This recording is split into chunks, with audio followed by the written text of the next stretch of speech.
Les maîtres du mystère.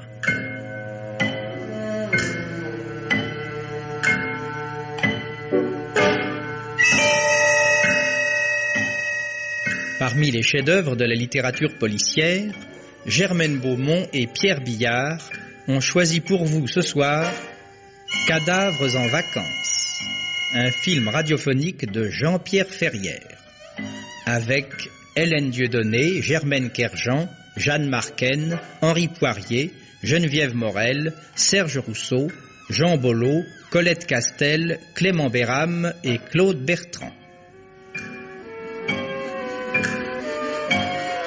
Chronique de Germaine Beaumont et Roger Régent. Bruitage Jean Berriac. Prise de son Jean Deleron, opérateur Michel Hervé. Assistante de production Odette Jodry. Réalisation Pierre Billard.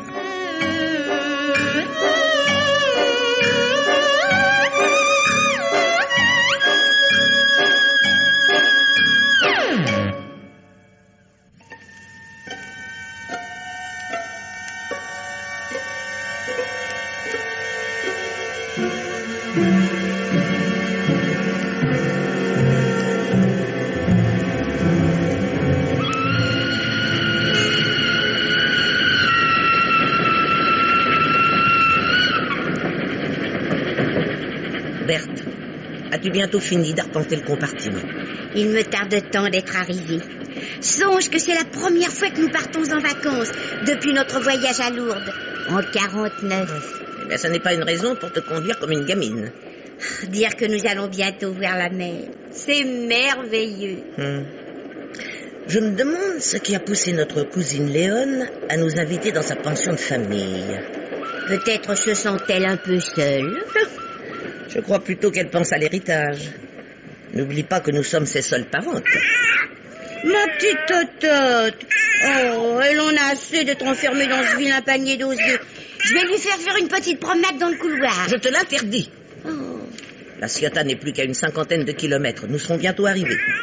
La Ciotat. Quel joli nom. Ah, je suis certaine que c'est très différent d'Orléans. Ouf.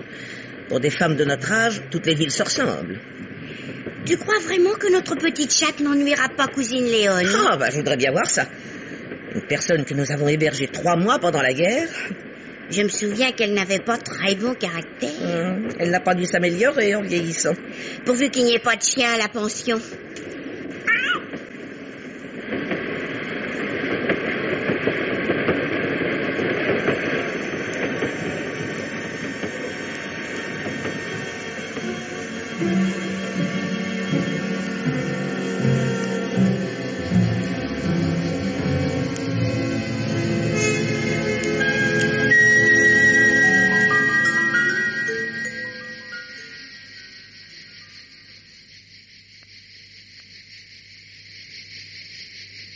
Cousine Léone aurait tout de même pu venir nous chercher à la gare. De quoi avons-nous l'air? Elle n'a peut-être pas encore reçu notre télégramme.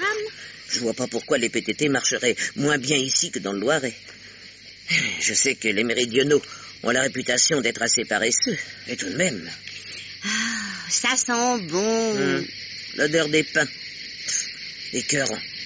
Blanche, la mer! Berthe, ne crie pas si fort. Tout le monde nous regarde. Mais Blanche, c'est la mer! Et puis après, c'est jamais que de l'eau. Qu'est-ce que c'est qu'on entend? Les cigales. Avec ce tapage, je suis sûr que nous ne pourrons pas fermer l'œil de toute la nuit. Totote, tu entends? Les cigales. Blanche, Totote a fait miaou. Mais qu'est-ce que tu pensais? Qu'elle allait aboyer? Non, c'est égal. Nous abandonner ainsi sous un soleil de plomb et dans une ville que nous ne connaissons pas, je me souviendrai longtemps de cet accueil. Et naturellement, pas le moindre taxi en vue. Gagnons la pension Beau Séjour à pied. Le moyen de faire autrement. Mais je me réserve le droit de dire à Léone ce que je pense de sa réception. Allons, petite, ramasse le sac de tapisserie et suivons le bord de mer. Blanche, moi je crois que Totote a faim. Et moi aussi j'ai faim. Est-ce que je miaule? Ah, voici quelqu'un. Monsieur, je vous demande pardon. Nous cherchons la pension Beau Séjour. La pension Beau Séjour? C'est justement là que je passe mes vacances. Oh, quelle agréable coïncidence. Je me présente, Julien Jacquet, employé de bureau. Blanche Baudin, d'Orléans. Et voici ma sœur, Berthe. Nous sommes les cousines de Madame Malichou. La pension est à 200 mètres au prochain croisement, juste en face du casino. Vous n'aurez aucun mal à trouver. Oh, merci de votre gentillesse, monsieur. Mesdames, je vous salue. Monsieur. Un garçon charmant. Et bien élevé. C'est si rare. Oh, j'aperçois la pension. Oh, elle est beaucoup plus jolie qu'en photographie. Espérons qu'elle ne va pas nous loger sous les combles. Bon, traversons le jardin. Oh, Berthe. Berthe, ne regarde pas. Berthe, je viens de te dire de ne pas regarder. J'avais compris le contraire. Quel hypocrite tu fais. Ah, si tu n'étais pas ma sœur. Tu as vu cette créature prenant un bain de soleil? Elle était presque complètement dévêtue. C'est d'une inconvenance. La maison doit avoir une belle réputation. Oui. J'en toucherai 2 mots à cousine Léone. Ben, entrons quand même. Mais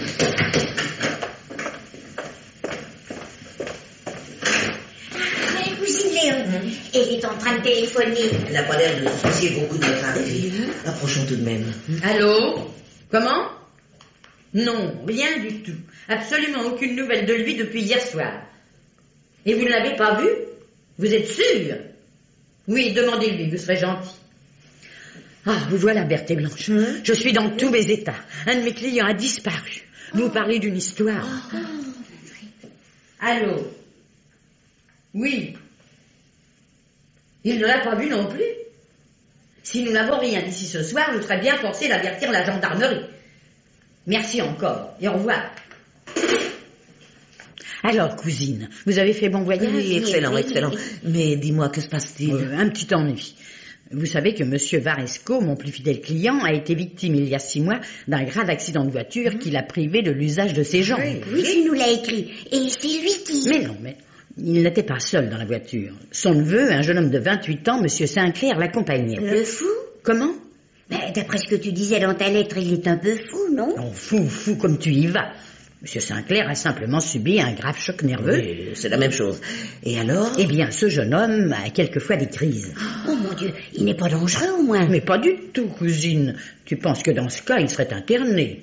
Non, son regard devient fixe et il dit des paroles sans suite. Habituellement, il lui suffit de faire une petite promenade pour revenir très calme, très maître de lui. Justement, hier soir, après avoir divagué pendant un moment, il est sorti et n'est pas rentré de la nuit. Ça t'apprendra à héberger des déséquilibrés. Ah, Léone, je ne trouve pas ça très prudent. Monsieur Varesco est un ami de la maison. Je ne pouvais pas refuser de recevoir son neveu. Qu'est-ce qu'il y a dans ce mignon panier? C'est notre petite chatte, Tot-Tot. Votre chatte? Mais... Oh, c'est une bête très tranquille et qui ne te causera aucun ennui. Ben, je l'espère bien. Je vous demanderai pourtant de la surveiller attentivement. Elle pourrait saccager mes fleurs. Le plus simple serait qu'elle reste dans votre chambre. Mais je vais d'ailleurs vous en montrer le chemin. Suivez-moi. Venez.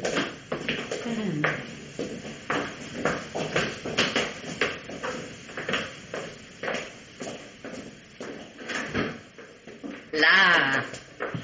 Tenez, voilà. C'est ici. Ça vous plaît? Oh, c'est charmant. Ouvrez la mer. Oui. Votre voisin immédiat est un garçon très calme, un employé de bureau. Un jeune homme assez petit, un peu voûté. C'est cela même, Monsieur Julien Jacquet. Nous l'avons croisé en venant ici. Oui. Il a l'air très convenable. Ce n'est pas comme cette jeune personne que nous avons aperçue dans le jardin. Mademoiselle Stella Fourreau? Oui, je ne peux pas dire qu'elle soit d'une grande distinction. Mais enfin, c'est pas une raison pour lui refuser une chambre. Et je ne vous parle pas de Monsieur Gaillard, un peintre belge, un artiste, c'est tout dire. Sa chambre est pleine de taches de peinture. Et il fume au lit. Mais tout ceci ne vous intéresse pas. Je vais vous laisser vous reposer et faire un brin de toilette. À tout à l'heure. À tout à l'heure.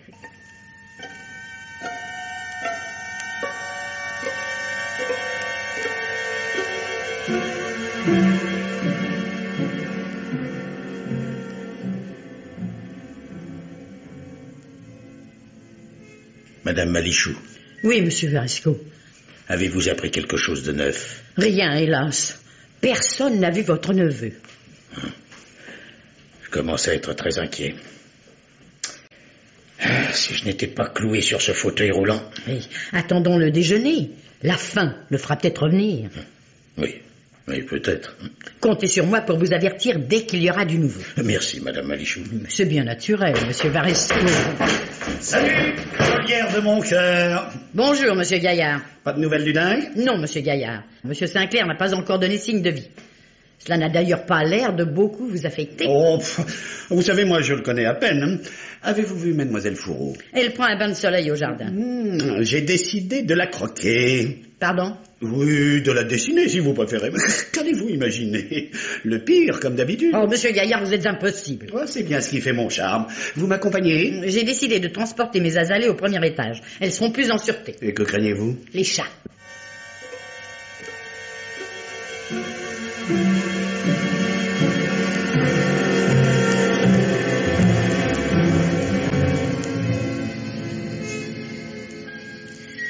Alors, Madame Malichou, toujours passionnée de jardinage? Comme vous voyez, Mademoiselle Fourreau. Il n'y avait pas de courrier pour moi? Non, mademoiselle.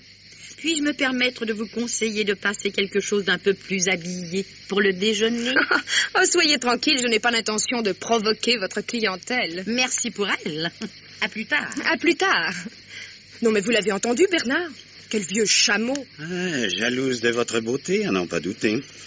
Puis-je en profiter? De quoi? Mais de votre beauté, innocents enfants. C'est-à-dire la coucher... Non, mais dites donc. Oh bon, non, ne rougissez pas, la coucher sur le papier. Si ça vous amuse. Je ne vous dérange pas? Mais absolument pas, Julien. Monsieur Gaillard est en train de faire un nouveau chef-d'œuvre.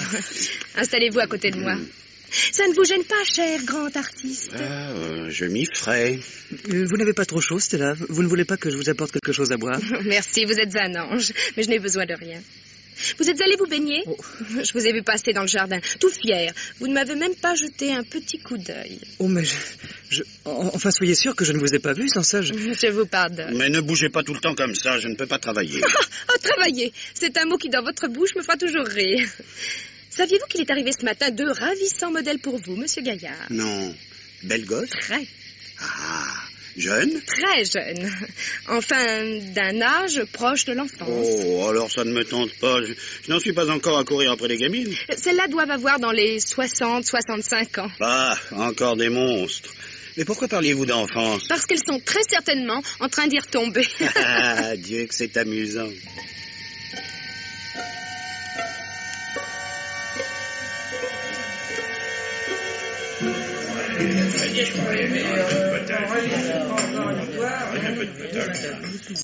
Ah, vous voilà. Qu'avez-vous fait de votre chatte? Elle est restée dans la chambre. Parfait. Suivez-moi, je vais vous guider jusqu'à votre table. Madame Léone, mon mari voudrait une autre assiette de potage. Mais monsieur le verre est un véritable gouffre. Ah, c'est le grand air qui me donne faim, moi. Je m'en aperçois. Je vous présente mes cousines d'Orléans, mesdemoiselles Baudin, monsieur et madame Levert. Enchantée, mademoiselle. Enchantée. Orléans est une bien jolie ville. N'est-ce pas, Oscar? N'est-ce pas, Oscar? Ouais. Tiens, voilà Varesco. Faisons une petite place, Fanny. Bonjour, mes amis. Ah, mettez-vous là, Berthe et Blanche. Vous y serez très bien.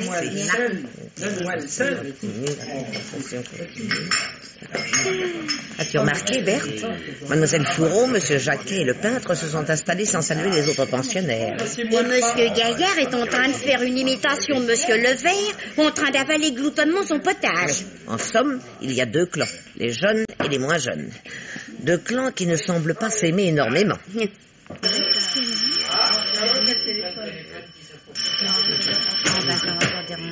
Allô? Oui, c'est ici. Comment? Oh mon Dieu. Non. C'est pas possible. Oh. Oh. Elle va mettre. Oh. Très bien, je vais le prévenir. Monsieur Varesco. Oui. Monsieur Sinclair est mort. On vient de découvrir son corps déchiqueté dans la calanque de Figrol. D'après les gendarmes, le malheureux garçon a certainement tenté d'escalader les rochers et perdant pied, il est allé s'écraser au sol. C'est pas possible. Recevez toutes mes condoléances. Oui, merci, madame, merci. voyez-vous. C'est épouvantable quand même. Ici, Madame Malichou. Je vous avais commandé 10 douzaines d'huîtres pour cet après-midi. Vous serez bien aimable de m'en livrer que 9. Merci.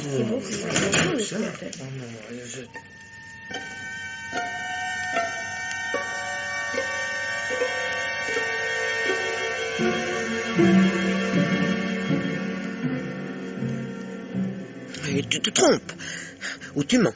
Blanche, je te jure que c'est la vérité. J'ai traversé le jardin et je les ai vus. Tu n'avais pas tes lunettes. Je te demande bien pardon, je les avais. Je les ai vus rire. Rire? Parfaitement. Monsieur Varesco riait et monsieur et madame Levert partageaient sa gaieté. Oh. Oh, j'étais si stupéfaite, si choquée, j'ai failli laisser échapper Totote.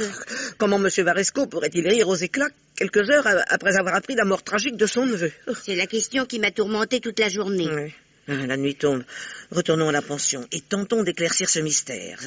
Si mystère il y a. C'est curieux comme tu ne veux jamais me faire confiance. Ah, tu ne vas pas te mettre à pleurnicher. Écoute. Berthe, regarde cet attroupement devant la pension. Mais il y a aussi une ambulance. Une ambulance? Oh, dépêchons-nous.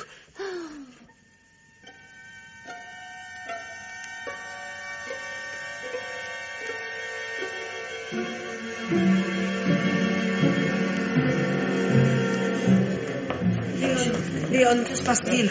Oh, mais bonne, quelle chose affreuse. Mon plus fidèle client. Monsieur Varesco? Oui, c'est épouvantable. Mais explique-toi. Chaque soir après le dîner, Monsieur Varesco restait quelques minutes dans le jardin. Oui. Puis il avait l'habitude de faire un petit tour sur la jetée pour regarder la mer avant de se coucher. Alors, je suppose qu'il n'a pas vu venir le poids lourd au moment où il traversait la route, ou qu'une roue de son fauteuil roulant s'est subitement coincée. Bref, il a été écrasé. Il s'est peut-être suicidé. Suicidé? Et pourquoi dites-vous cela, mademoiselle Fourreau? À cause de son neveu, peut-être. Oui, il devait beaucoup tenir à lui dans le fond, alors il n'a pas pu lui survivre. Je suis de votre avis, Bernard. Il s'agit certainement d'un suicide. Eh bien, moi, je ne suis pas convaincu. Pour dire que j'ai refusé les clients qui sont allés chez les concurrents. Et que maintenant, j'ai 2 chambres sur les bras. Ah, j'ai vraiment pas de chance. Monsieur Varesco non plus. Bonsoir, cousine.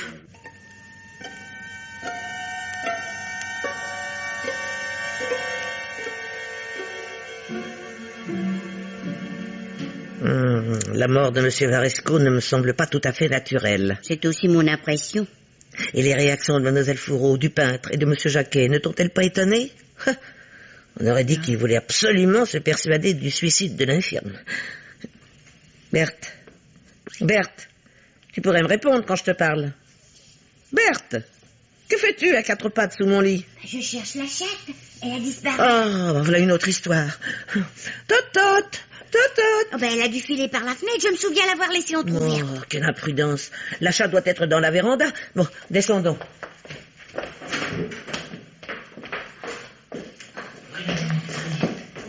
Ah, tant pis. Pas son billet. Attention de ne pas tomber dans l'escalier, peut-être. Donne-moi la main.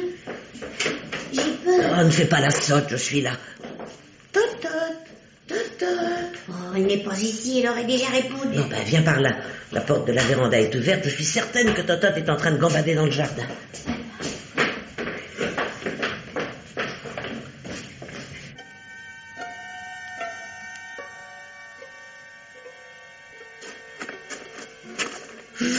Quel beau clair de lune.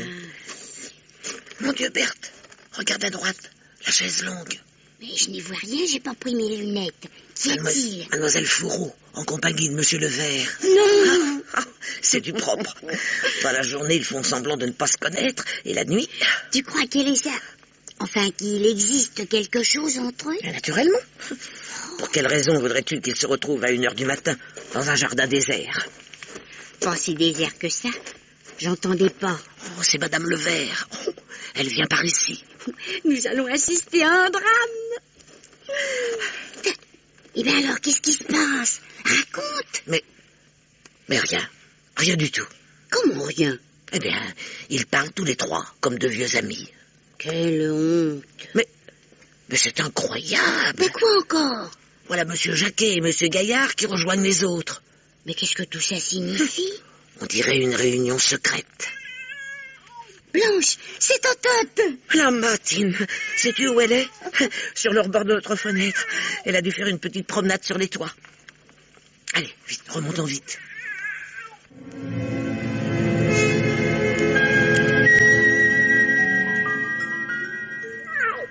Sale chatte.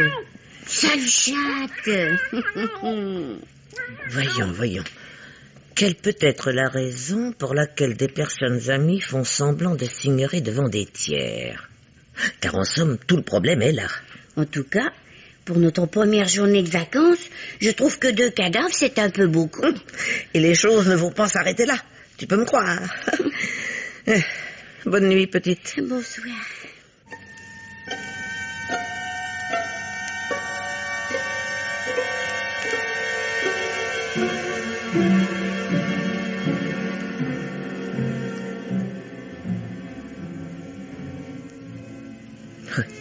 Léon aurait tout de même pu nous mettre en garde contre les moustiques.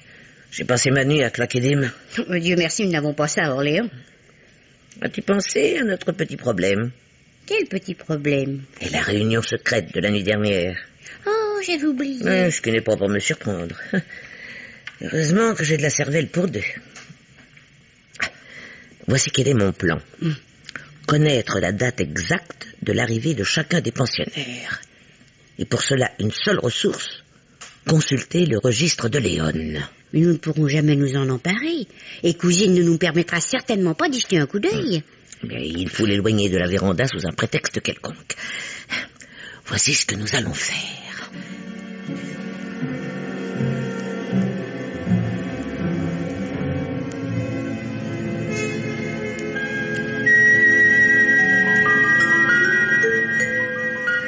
Allô? Mais non, mademoiselle, ne coupez pas, je n'ai pas terminé. Monsieur Perrault? Oui, je disais donc, 8 côtes de porc pour ce soir. Oui. Merci. Bonjour, Berthe. Bien dormi? Eh bien, c'est-à-dire, nous avons eu quelques moustiques. Vraiment? Tu m'étonnes. Enfin, je dirais à la servante de vaporiser votre chambre. Tu avais besoin de quelque chose? Tu n'as pas vu Totote? Votre sale bête? Elle n'est pas dans la chambre? Blanche a laissé la porte ouverte. Oh. Je pense que Totote est allée faire un tour dans le jardin. Et moi qui n'ai pas rentré toutes mes azalées. Allons-y vite. Eh ben, nous cherchons.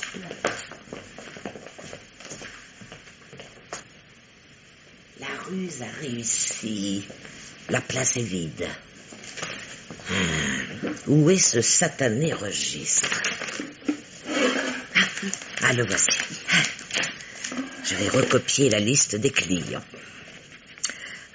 Noël Varesco, venant de Tourcoing, arrivé le 29 juin. Même chose pour son neveu, Monsieur Sinclair. Monsieur et Madame Levert, venant de Châteaudun, arrivé le 7 juillet. Stella Fourreau, Saumur, arrivé le 12 juillet. Bernard Gaillard, Bruxelles, 14 juillet. Et Julien Jacquet, Angers, arrivé le 15 juillet. Ouf, voilà qui est fait. Remettons le registre dans le tiroir. Berthe, tu peux remonter. Totote est revenue. Oh, cousine est furieuse. Il n'y a aucune importance. As-tu réussi? Naturellement. Tiens, lis. Je ne vois rien d'intéressant dans tout ceci. Les locataires viennent tous d'une ville différente et sont arrivés les uns après les autres. Mais tu ne comprends donc pas que c'est justement cela qui est suspect. Ah.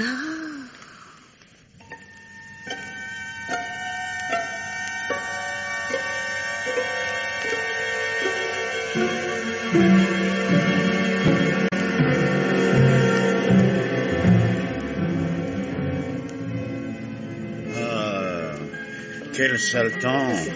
Nous sommes coincés à la pension pour toute la soirée. Oh, il ne s'agit peut-être que d'une averse, un orage d'été. Je ne le pense pas. Ce que j'aime en vous, Madame Léon, c'est votre optimisme. Que peut-on faire? Un peu de twist. Ah non, Bernard, vous dansez trop mal. Oh, dites donc. Une partie de bridge? J'ai horreur des cartes. Oh, j'ai une excellente idée. Dites toujours. Ah, mais j'ai besoin du concours de tous les pensionnaires. Ils sont certainement ravis de se joindre à nous. N'est-ce pas, Madame Levert? N'est-ce pas, mes cousines? Tout dépend de l'idée de Monsieur Gaillard.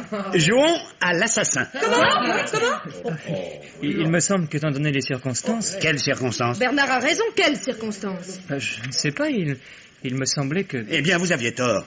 Mademoiselle Baudin, êtes-vous d'accord pour jouer avec nous? Oui, mais avec grand plaisir. Moi aussi, mais à condition de connaître les règles du jeu. Eh bien, voilà. On distribue des cartes à tous les joueurs. L'as de pique, c'est l'assassin. Celui qui en hérite ne se fait naturellement pas connaître, mais par contre, celui qui obtient le roi de cœur, représentant le détective, dévoile sa personnalité et quitte la pièce après avoir éteint l'électricité. Et alors? On attend que l'assassin opère. Il choisit sa victime et lui saute dessus. L'assassiné pousse un cri, le meurtrier reprend sa place et le détective entre et donne de la lumière. Il n'a plus qu'à mener son enquête en questionnant tout le monde, y compris la victime. Je donne les cartes. Attends, il faut les battre. Ça n'a pas d'importance. Voilà. Voici pour vous, mademoiselle Berthe. Ah, et moi. Pour vous, Julien. Merci. Monsieur Lefebvre, vous refusez de jouer? Oh non, il accepte pas, Oscar. Oh, c'est bien pour te faire plaisir. Roi de cœur, c'est moi le détective. Alors sortez, mademoiselle Blanche, et éteignez. Je ne suis pas très tranquille. Ouh, quelqu'un m'a frôlé. Ouf, ça n'était pas pour moi. Eh ben, j'aimerais pas qu'on m'assassine. Non, même pour rire. Qu'est-ce qu'il y a? Lumière! Qui a été tué? Moi. Eh bien, monsieur Jacquet, qu'avez-vous ressenti? Votre agresseur était-il un homme ou une femme? Je l'ignore, tout ce que je peux dire, c'est que quelque chose de pointu m'a piqué la gorge. C'est Madame Levert, l'assassin. Mais non, ce n'est pas comme ça qu'il faut faire. Vous devez interroger tout le monde, demander si l'on n'a rien remarqué, si on a bougé. Mais pourquoi? J'en sais suffisamment pour conclure mon enquête. Madame Levert n'a-t-elle pas à la main droite une bague marocaine dont le chaton est hérissé d'une pierre noire et pointue? Oh, c'est exact. Alors, je vous accuse du meurtre de ce malheureux garçon. C'est bien vous, n'est-ce pas? Oui, en effet. Blanche, tu es merveilleuse. Simplement lucide, petite. Second tour. Prenez tous une carte. Faut pas tricher. Diane, qui est le détective? Moi. Eh bien, chère Madame Léon, j'espère que vous serez aussi brillante que votre cousine, si vous voulez bien prendre la porte. Oui, où es-tu, Blanche? Ici. Oh, j'ai toujours un peu peur, moi, dans le noir. Mon Dieu, j'espère que c'est pas toi, l'assassin. J'étais en train de me faire la même réflexion. Rassure-toi, je n'ai eu droit qu'à un 7 de cœur et je le regrette.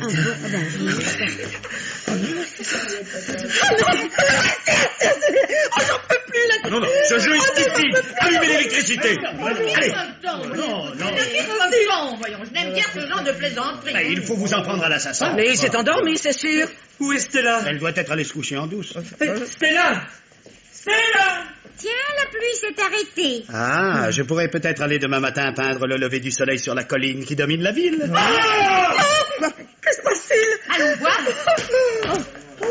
Monsieur Jacquet, il est évanoui. Stella. Elle est morte. Étranglée. Blanche, elle joue la comédie, n'est-ce pas? Non, Berthe, elle est réellement morte.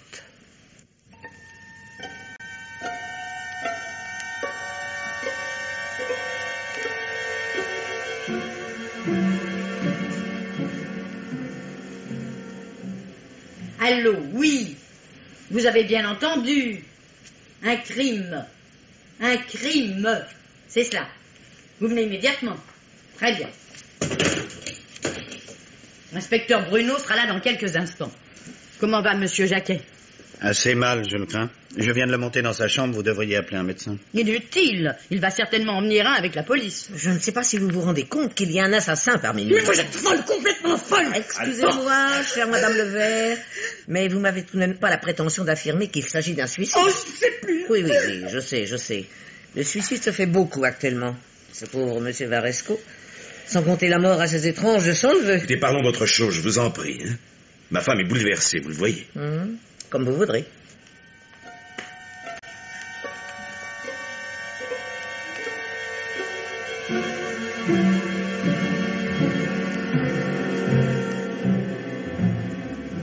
Qui de vous a découvert le corps? La personne qui a trouvé le corps est actuellement souffrante, monsieur le commissaire. Inspecteur, si vous le voulez bien. Pardon. Comment cela, souffrante?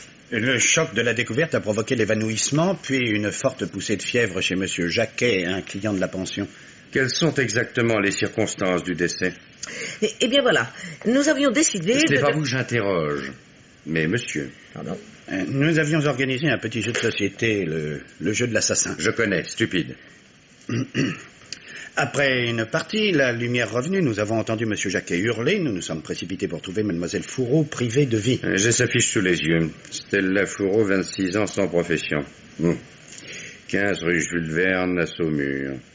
Quelqu'un peut-il me donner des renseignements sur la vie sentimentale de la victime? Mademoiselle Fourreau avait beaucoup de charme.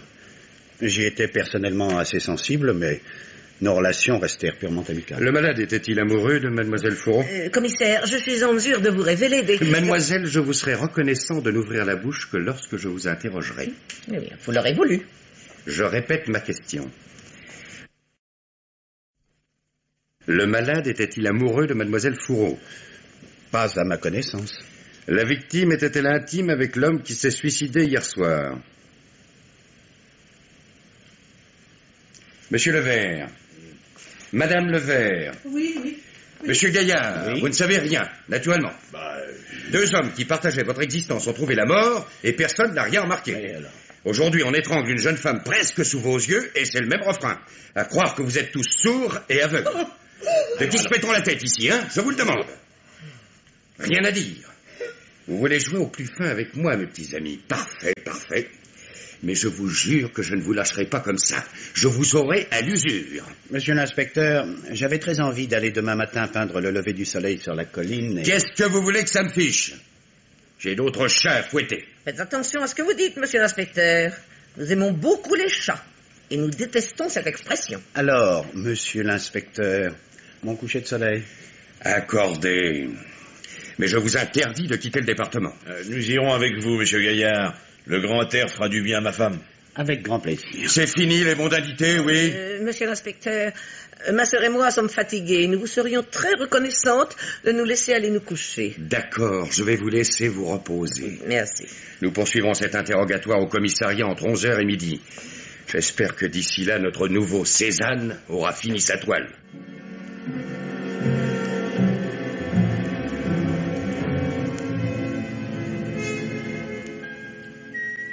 Cet inspecteur est un âne, petite.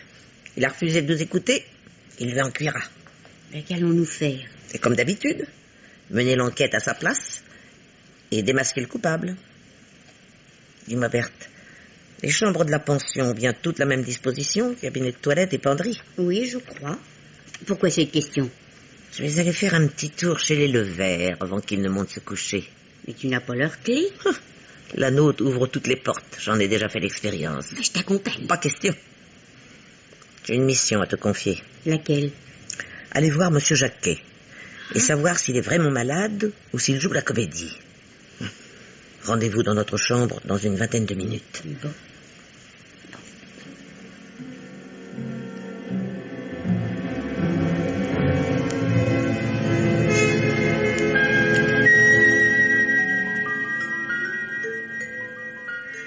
Comment vous sentez-vous, monsieur Jacquet?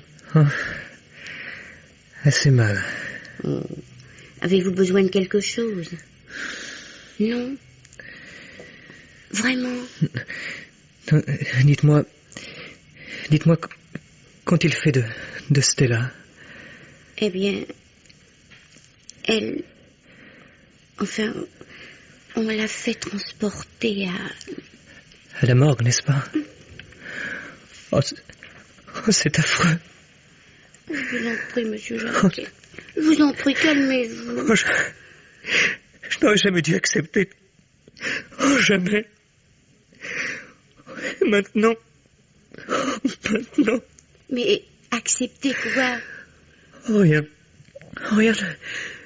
Je sais plus ce que je dis. La police est venue aussi? Oh, naturellement. Je pense que l'inspecteur viendra vous interroger dès que vous irez un peu mieux. Moi? Oh non. Oh non, non, pas ça. Oh, je vous en prie, mademoiselle. Oh, pas ça. Là, ne vous agitez pas ainsi, mon petit.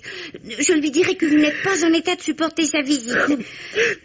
Mais il viendra quand même. Non, écoutez, je vais vous enfermer dans votre chambre et je garderai la clé dans ma poche. Ainsi, vous ne risquez pas d'être dérangé. Du moins, tant que l'inspecteur ne se sera pas rendu compte que toutes les clés sont semblables. Vous êtes content? Bon. Eh ben maintenant, vous allez être sage, hein. Vous allez dormir un peu, hein. Oh, merci, madame. Revenez me voir. Oui, je vous promets.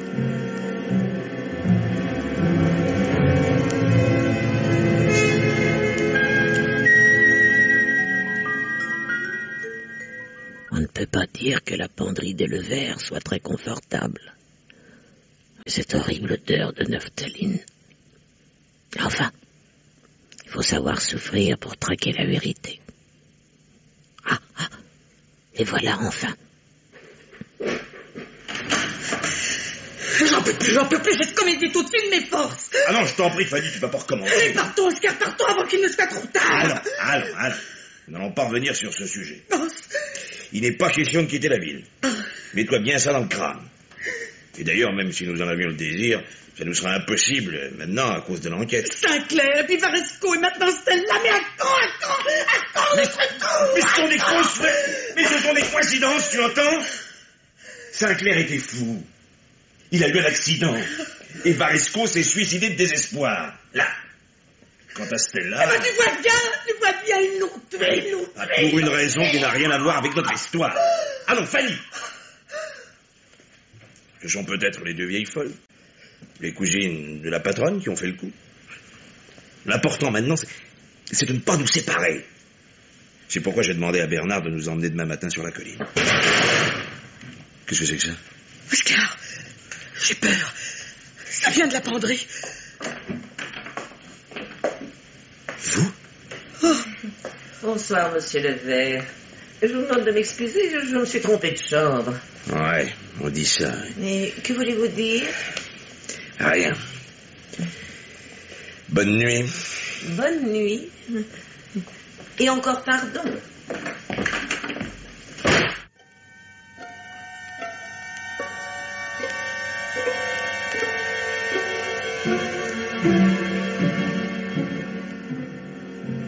Bref, monsieur Jacquet ne t'a rien dit d'extraordinaire. Oh, pardon. Nous savons maintenant qu'un secret liait Stella Fourreau et ce jeune homme. Je n'aurais jamais dû accepter, a-t-il dit. Tout le problème est contenu dans cette phrase. Bon, résumons la situation. Les questions sont les suivantes. Quelle est la chose que Jacquet n'aurait pas dû accepter?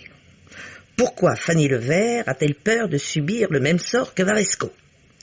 Pourquoi Oscar Levert a-t-il l'impression que le meurtre de Stella est sans rapport avec leur histoire? Et quelle est cette histoire? Oh, ça fait pas mal de points d'interrogation. Nous les examinerons un par un demain matin. Tu tombes de sommeil. Mais non. Non, je t'assure, je suis très bien. Oui. Bonne nuit, petite. Bonsoir.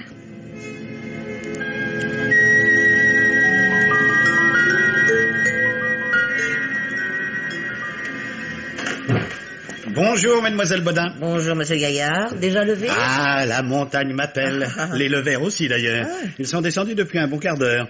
Voulez-vous nous accompagner? Il reste encore 2 excellentes places dans ma voiture. Vous êtes tout à fait aimable, mais ces escapades ne sont plus de notre âge. Amusez-vous bien et ramenez-nous un joli tableau. Ah, là, je ne vous promets rien, car je dois attendre l'inspiration. Attendre l'inspiration. Encore une belle excuse pour ne rien faire. Descendons prendre notre petit déjeuner, Berthe. Oui, tu as raison.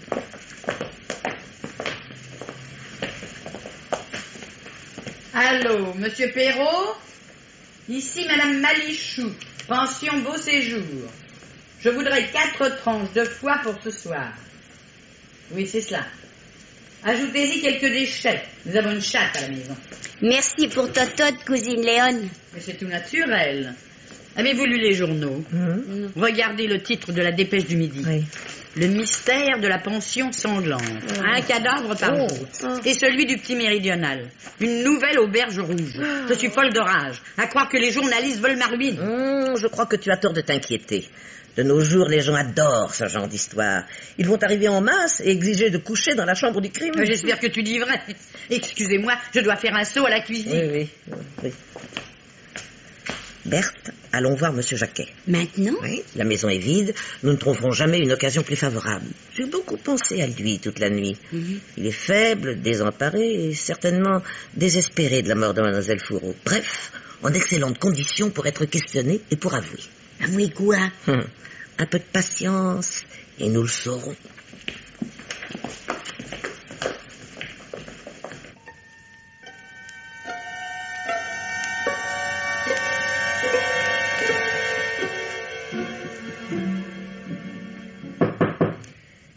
Entrez.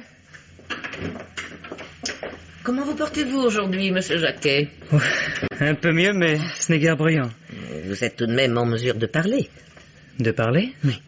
Je n'irai pas par 4 chemins, mon jeune ami. Ma sœur et moi avons découvert que quelque chose vous unissait aux autres locataires de la pension. Et nous avons assisté à l'une de vos réunions nocturnes sans en parler à la police. Vous pouvez nous faire confiance. Depuis la mort de Stella, tout m'est égal. Il reste encore monsieur Gaillard, monsieur et madame Levert. Vous n'avez pas le droit de les laisser assassiner, comme les autres. Très bien. Je vais tout vous raconter.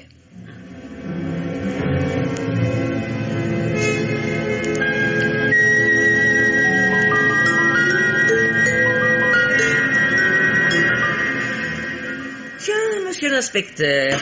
Mesdemoiselles Bodin, j'ai des excuses à vous faire. Réellement? Hier, je vous rangeais au nombre des suspects, mais aujourd'hui, c'est très différent.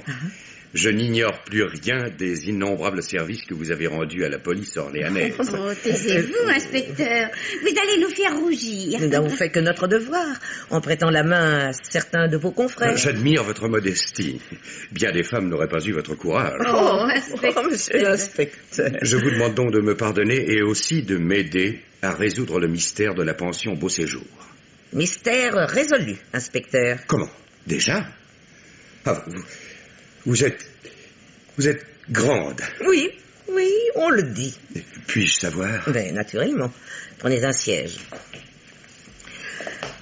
Imaginez-vous qu'il y a 5 ans, Julien Jacquet était employé aux écritures dans une banque parisienne où travaillait également monsieur Sinclair, service des comptes étrangers, Stella Fourreau, service des chèques, et Oscar Levert, affecté à la surveillance des coffres mis à la disposition des clients. Une banque? Je n'aurais jamais pensé à ça. Noël Varesco, sous-directeur, et très aigri de l'être alors qu'il espérait une situation plus avantageuse, s'occupait très mollement de sa tâche. Si bien que le désordre le plus complet régnait dans l'établissement. Situé près des Halles, ce détail a de l'importance, car des sommes très importantes y étaient versées chaque jour. Quand le caissier principal mourut, Varesco le remplaça par un garçon sympathique, sur qui il ne prit pas la peine de faire une enquête sérieuse. Bernard Gaillard. Non. Gaillard, qui portait un autre nom à l'époque, ne tarda pas à tourner autour de Stella, au grand tourment de Jacquet, qui se mourait d'amour pour la jeune femme, laquelle l'ignorait complètement, considérant qu'ils étaient mal payés et connaissant la paresse de leur chef de service. Les différents employés avaient pris l'habitude d'arriver en retard et d'abuser des congés de maladie. Seul Jacquet, honnête et consciencieux, assurait un travail régulier. Le personnel de la banque ne se fréquentait guère en dehors des heures de bureau. Mais une grève de 4 jours les rapprocha. Un petit groupe se forma. Varesco, Sinclair, son neveu, Gaillard, Oscar Levert et Stella. Mécontents de leur salaire, excités par la lecture d'un quotidien relatant le pillage d'un établissement rival, ils s'amusèrent à mettre sur pied un holdup parfait. Je devine la suite. Pris à leur propre jeu et devenus amis, les 4 types et la fille décident de tenter leur chance en réalisant véritablement ce qui n'avait été qu'un sujet de plaisanterie. Tout le monde était d'accord, mais une seule ombre au tableau. Julien Jacquet. Naturellement. Varesco et ses complices avaient besoin de sa collaboration pour déguiser les écritures.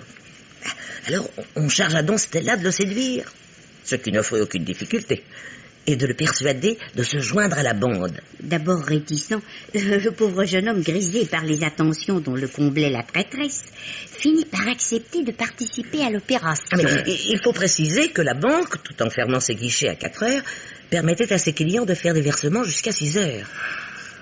La banque déroba ainsi plus de 100 millions d'anciens francs. 100 millions? Oui. Une paille. Oui, mais Varesco comprit qu'il serait imprudent de poursuivre le jeu davantage. Aussi, un samedi soir, alors que les coffres étaient coquettement garnis, Gaillard partit à l'étranger avec 20 millions pour ses frais de séjour. 20 millions? Oui. Son exil avait été organisé depuis longtemps par Varesco, qui le munit en outre de faux papiers d'identité. Gaillard ayant levé le pied, on découvrit le poteau rose à la bande. Tout semblait accuser le fuyard. Bien sûr. Taxé de négligence grave, Varesco fut mis à la porte, ainsi que son neveu et Stella Fourreau. Bénéficiant d'un passé irréprochable, ni Jacquet ni Levert ne furent renvoyés. Mais ils abandonnèrent leur poste eux-mêmes l'année suivante pour cause de maladie. Tiens donc. 5 années passèrent. Durant les 2 premières, la police surveilla les agissements du personnel renvoyé, puis, las de ne rien découvrir, clança l'affaire. Gaillard restait introuvable. Alors, aussitôt après sa mise à pied, Varesco se rendit à la Ciotat, où il avait l'habitude de prendre ses vacances chaque année. Et il y dissimula l'argent volé. Les membres de la bande s'étaient mis d'accord pour attendre 5 ans avant de partager le magot. Ils avaient confiance en Varesco. C'est-à-dire qu'ils avaient élu une sorte de délégué, de représentant chargé de vérifier chaque année si l'argent était toujours bien dans sa cachette. Oscar Levert, qui seul homme marié du groupe, fut bien forcé de mettre son épouse au courant des faits. Et que devenait la romance Stella-Jacquet dans tout cela? Mademoiselle Fourreau avait promis au jeune homme de devenir sa femme quand il se retrouverait pour le partage. Et il avait cru, le pauvre garçon. Alors, 5 ans se sont donc écoulés depuis le vol. Tous les membres de la bande vont se retrouver ici. Varesco et son neveu sont là depuis longtemps. Ils voient débarquer successivement les Levert, Gaillard, Stella et Jacquet. Tout aurait pu marcher comme sur des roulettes si Sinclair, l'esprit dérangé par l'accident de voiture qu'il avait eu avec Varesco, ne s'était mis à bavarder à tort et à travers. Il constituait un danger permanent pour ses camarades, menaçant à tout instant de raconter l'histoire du vol. On décida donc de le supprimer. Personne, naturellement, ne voulait se charger de la sinistre besogne. Alors, on dut tirer le meurtrier à la courte paille. Mais il avait été convenu au préalable que l'assassin désigné par le sort ne révélerait pas son identité. Bien raisonné. Personne ne connaissant l'assassin, aucun chantage n'était possible. Bien sûr. Je crois savoir ce qui s'est passé ensuite. Le meurtrier inconnu a pris goût à la chose et a tenu le raisonnement suivant. Plus le nombre des complices serait restreint, plus la part du gâteau serait grosse. Il a donc passé à l'action, supprimant Varesco, puis Stella, certain que personne n'irait conter à la police l'histoire du hold-up. Mais qui est l'assassin? Julien Jacquet, Bernard Gaillard ou les Levert? Léon, téléphone. Je vais répondre à sa place. Allô? Oui, c'est moi. Quoi? Où ça? Mais que se passe-t-il encore? Très bien, je vais venir. Oui, d'accord. Vous avez l'air bouleversé, inspecteur. Qu'avez-vous appris? Bernard Gaillard a eu un accident. Oh, mon Dieu, est-ce qu'il est... Il est mort, oui. Et monsieur et madame Levert aussi? Quel malheur! La voiture a perdu une roue. Une roue qui avait certainement été déboulonnée. Un attentat criminel? À n'en pas douter. Et un seul meurtrier possible, Julien Jacquet. Oh non, ça je ne le croirai jamais. Nous n'avons malheureusement plus le choix, c'est le seul survivant. Mais je l'ai enfermé à clé dans sa chambre, il n'a pas pu en sortir. Je sais qui est l'assassin. Suivez-moi avant qu'il ne soit trop tard. Mon Dieu.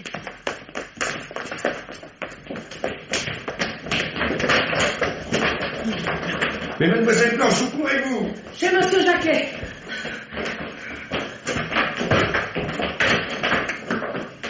Blanche, que viens-tu faire ici? Ne buvez pas, monsieur Jacquet. Blanche, rends-moi cette tasse de tilleul. Jamais.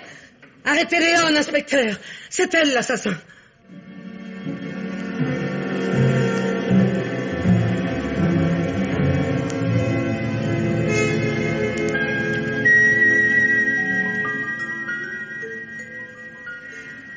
Il y a 5 ans, Varesco m'a demandé la permission de déposer à la cave une malle métallique, contenant, paraît-il, des papiers de famille. J'ai accepté. Puis, j'ai été très intrigué par le comportement d'Oscar Levert, qui s'intéressait lui aussi à cette maudite malle. Cette année, au printemps, alors qu'on opérait Varesco après son accident de voiture, j'ai dû m'occuper de son neveu. Qui a bien sûr laissé échapper quelques paroles révélatrices. En l'écoutant divaguer, j'en suis venu à soupçonner ce que contenait la malle. Enfin, la lecture de quelques vieux journaux m'a donné la clé du mystère et j'ai résolu de faire chanter les 2 hommes. 130 millions à portée de la main. Vous vous rendez compte? Fini la pension miteuse et les tracasseries des clients. Je ne savais pas trop comment m'approprier l'argent quand débarqua toute la bande. Alors je décidai d'attendre mon heure. Puis Sinclair mourut. Je compris tout de suite que ce n'était pas un accident, mais un crime. Le garçon devenait trop dangereux. Par contre, je fus très étonné en surprenant Gaillard en train de pousser le fauteuil d'infirme de Varesco sous les roues d'un camion. C'était donc Gaillard, l'assassin désigné par le sort. Après Varesco, il étrangla Stella Fourreau. Mais je trouvais que les choses n'allaient pas assez vite. Vous étiez difficile. En apprenant que Gaillard emmenait les Levers en promenade, je décidai de me débarrasser du trio d'un seul coup en provoquant un accident de voiture. Et maintenant, vous vous apprêtiez à faire ingurgiter un bouillon d'11 heures au jeune Jacquet. Il y a tout de même une chose qui m'échappe. En empoisonnant ce garçon, vous vous accusiez irrémédiablement. Comment pensiez-vous vous en tirer? J'avais également versé une dose de poison dans ma tasse. Une dose moins forte, naturellement, qui m'aurait rendu malade en écartant de moi les soupçons. Madame Malichou, je vous arrête.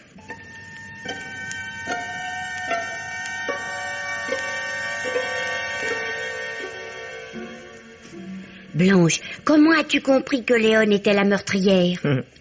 En me souvenant du coup de téléphone qu'elle a donné ce matin au boucher. Elle n'a commandé que 4 tranches de foie. 4 tranches. Donc 4 personnes. C'est-à-dire elle-même, Jacquet, toi et moi. Rien pour Gaillard, rien pour les Levers, car Léon savait qu'il ne reviendrait pas. Allez, allons maintenant rassurer Monsieur Jacquet.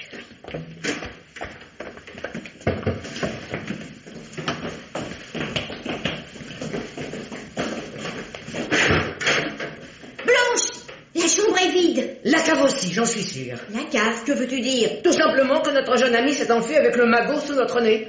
Que devons-nous faire selon toi? Prévenir l'inspecteur? Ça ne me semble pas indispensable. Oh Blanche, je suis tout à fait de ton avis. Ce garçon était sympathique. En outre, il avait été entraîné malgré lui dans cette histoire.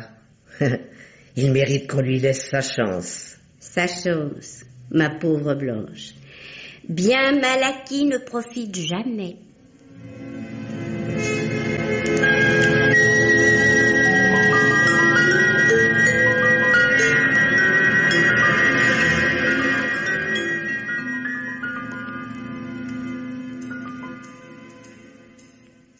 Et maintenant, Germaine Beaumont vous parle du dernier livre qu'elle a lu pour vous.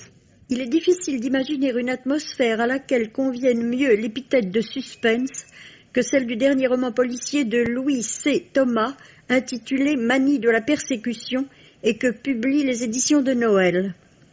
Le départ du livre est pourtant clair et simple, et l'on pourrait le rattacher à la rubrique des accidents de la route.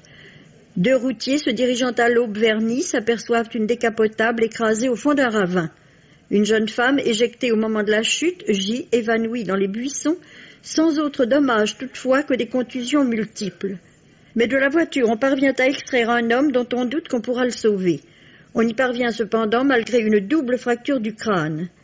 C'est cette double fracture et le choc de l'accident qui provoque chez le blessé une amnésie partielle que les supplications de sa jeune femme, Christiane Romery, ne parviennent pas à dissiper. Bien mieux, tout ce que Christiane peut rassembler de souvenirs communs pour stimuler la mémoire du blessé ne parvient à arracher à ce dernier que des dénégations violentes et indignées. « Je ne suis pas marié, dit-il, je ne m'appelle pas Georges Romery, je m'appelle Georges Campeau, je n'ai jamais eu de voiture, je n'ai jamais eu de villa sur la côte. » C'est cependant dans cette villa où on le transporte pour sa convalescence que la certitude de l'amnésique, certitude qui consiste à nier qu'il s'appelle Romery et qu'il est le mari de Christiane, commence à subir des assauts multiples. Bien qu'il garde le souvenir confus d'un long séjour au Brésil, ce sont des images d'Indochine où il aurait vécu comme propriétaire d'une plantation qui le harcèle. Et d'abord, il y a ce domestique indigène qui aime, qui salue en lui un maître craint mais retrouvé. Il y a des mots de dialecte qui lui reviennent par instants en mémoire. Il y a des photographies du couple. Et cependant, à mesure que le temps passe, les doutes, au lieu de s'évanouir tout à fait, renaissent plus lancinants. Il s'y ajoute le sentiment d'être séquestré et même un message qui par chance a pu atteindre la police s'avère inutile. Enfin, le cercle infernal se resserre et le suspense ne cesse de croître jusqu'au dénouement qui, bien que pressenti, n'en est pas moins atroce. Le roman de Louis C. Thomas, La manie de la persécution, est publié chez De Noël dans la collection Crime Club. Roger Régent vous parle du dernier film qu'il a vu. L'inquiétante dame en noir dans le film qui porte ce titre, c'est Kim Novak. Nous ne l'avions pas vue depuis longtemps déjà. Aujourd'hui, elle nous revient plus jolie que jamais, mais il faut bien dire qu'elle n'a rien d'inquiétant. C'est d'ailleurs à l'honneur du metteur en scène que d'avoir choisi pour incarner un personnage inquiétant une actrice dont le physique est le plus clair et le plus transparent qui soit. Ce metteur en scène s'appelle Richard Quinn, et l'histoire qu'il nous raconte s'inspire d'un sujet de Marjorie Sharp. C'est l'histoire d'un diplomate américain employé à l'ambassade de Londres et qui devient amoureux d'une certaine madame Carly Hardwick, chez qui il a loué une chambre pour le temps de sa mission en Angleterre. Or, madame Hardwick a quelques années plus tôt défrayé la chronique judiciaire. Elle a été plus ou moins impliquée dans la disparition de son mari. Notre jeune et bouillant diplomate, conquis par la belle Carly, entreprend de prouver l'innocence de sa jolie logeuse, ce qui l'entraîne dans des aventures extravagantes et très divertissantes. En effet, le film de Richard Quinn est amusant, bien mené, bien joué par Kim Novak, Jack Lemmon, dont le style comique rappelle souvent celui de Bob Hope, et par Fred Astaire, le chef hiérarchique du jeune attaché d'ambassade. Entre nous, cette ambassade américaine à Londres ne fait pas très sérieux, mais nous sommes dans la plus pure comédie et l'on aurait tort de s'attacher à la vraisemblance des faits et des personnages. La dernière partie du film, notamment, est tout à fait réussie. Richard Quinn l'a traité à la manière des vieux films muets et des burlesques. Plusieurs effets sont irrésistibles. En résumé, voilà un film policier, ou plus exactement un film de mystère, réalisé et joué sans prétention et qui est fort amusant.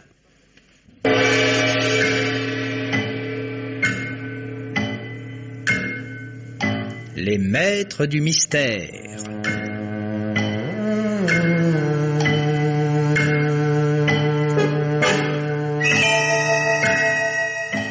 Parmi les chefs-d'œuvre de la littérature policière, Germaine Beaumont et Pierre Billard ont choisi pour vous ce soir Cadavres en vacances, un film radiophonique de Jean-Pierre Ferrière, avec Hélène Dieudonné, Germaine Kerjean, Jeanne Marquen, Henri Poirier, Geneviève Morel, Serge Rousseau, Jean Bollot, Colette Castel, Clément Béram et Claude Bertrand.